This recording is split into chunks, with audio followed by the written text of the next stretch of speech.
Ex-GOP congressman calls for impeachment, says Trump an illegitimate president. A former longtime Republican congressman called Friday for the impeachment of President Donald Trump, who he said is an illegitimate. I.M. Number. Coleman continued its. The former congressman, who also made the impeachment case Wednesday in an op-ed, told Burnett he believes Trump is dismantling. Although Democrats control the House, the chances of a conviction vote in the GOP-controlled Senate to remove Trump from office are remote, and House Speaker Nancy Pelosi has so far resisted Democratic calls to pursue impeachment against Trump.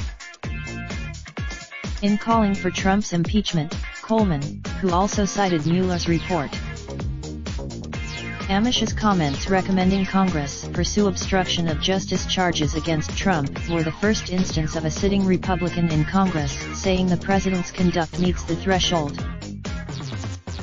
Amish, a rare GOP critic of Trump, had previously said the president's conduct in pressuring then FBI Director James Comey could merit impeachment. In a Twitter thread, Raindrop, truck, top smoking, no cooking the hot pot. Fucking on your bitch, yeah, that. Looking up, open the park, pot.